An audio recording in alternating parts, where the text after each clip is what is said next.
Welcome once again to the Grace program on ECTVN.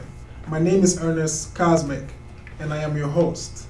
Today I have a very special personality in the studio here with me.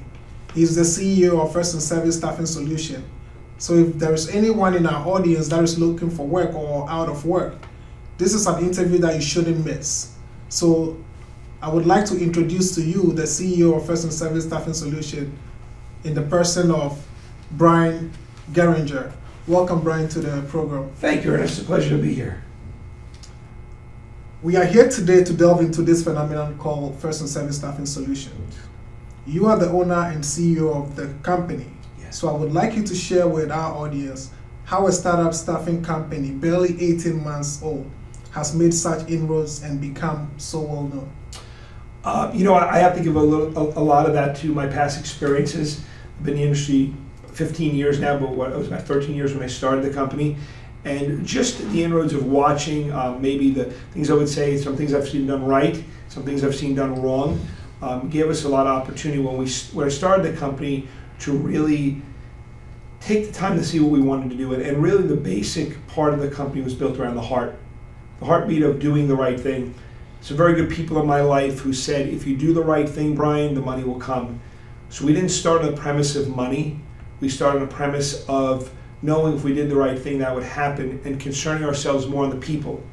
We're a very client-focused, people-focused business, and we want to make sure that the people are first and the clients get what they need.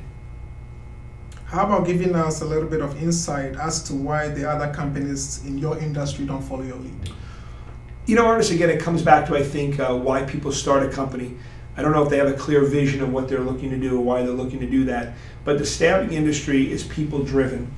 And if you're just doing this for the money, and again, I don't want to deny, I'm married with a wife and 2 children, so obviously creating a good living for them is very important, but doing it for the heartbeat of the people, knowing there's a great group of people in a community out there that are looking for jobs, and there's clients that need the right people. So it's a pleasure every day to be able to come. Every day I come into the office, I am thankful for what I do. I wake up every day excited because I know there's an opportunity for us to find the right person with the right job.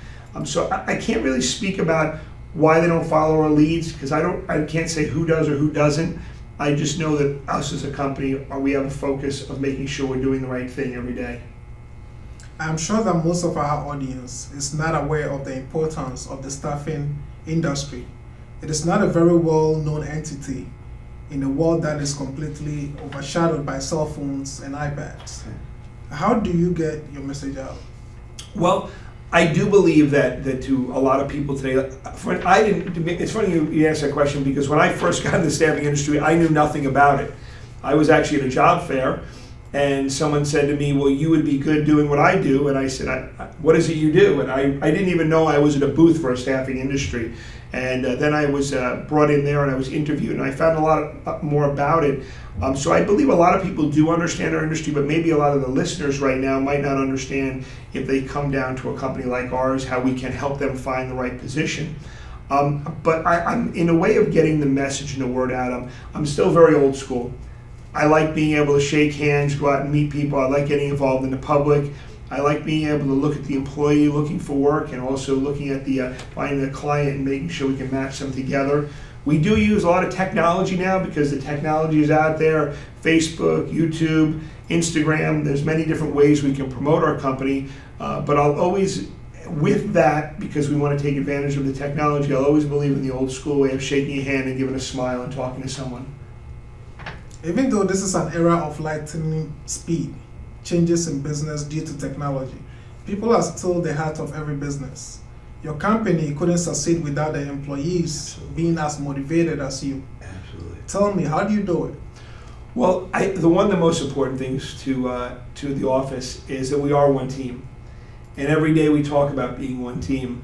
And there's amazing people. I can't take credit for any of this because there are amazing people in our organization who follow that same concept. I think the biggest part for us is making sure that we bring the right players into the organization. There's a lot of people I've met along the way who have been interested in working for us, but one of the things we feel very important is we find the right people who follow and believe the same things we believe. the team spirit, the energy, the enthusiasm to help people each and every day. Because it can be stressful some days to try and find the right job for the right person, but you know what, with that great group of people, and I have to give all the credit to the organization, the team of people, because they're the heartbeat of what pulled us together, and each and every day we work as one to create one team and one unit. I see in your company guidelines that you are starting a motivational training program for your employees on a voluntary basis. Absolutely.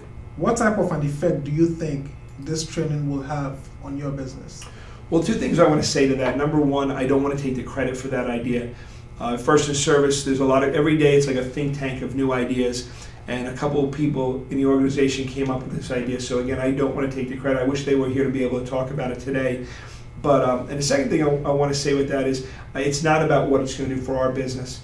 When this idea came forward and a few people came up with the idea, one thing we committed to, that it's not about the revenue or what it's going to do for us, it's what it can do for the community. We know there's a lot of great people out there who are looking for work, and I was a very fortunate person. I grew up in a very, I would guess you could just call it a normal middle-class family. Good parents and a good life, not perfect, but I came from a good background. And I was taught the difference, maybe would be common sense, between rights and wrongs. And before I got in this industry, I used to think that everything was common sense, and I learned a lot of that was common sense what I was given. So it was common sense was developed and put into me. But along the way, I've met so many good people that maybe don't understand the concept of how to dress properly for a job, or how to write a resume, or how to address their managers or supervisors. And so these classes are about that. They're about impacting a community, giving someone an opportunity, if they choose to want to come in, to learn these different lessons and principles that will give them a better opportunity in life. And whether they come and stay work through First in Service, or they take that skill and they use it somewhere else, we're just happy and proud they can help someone and help affect the community. Maybe there's someone watching this interview right now who is out of work or looking for a job.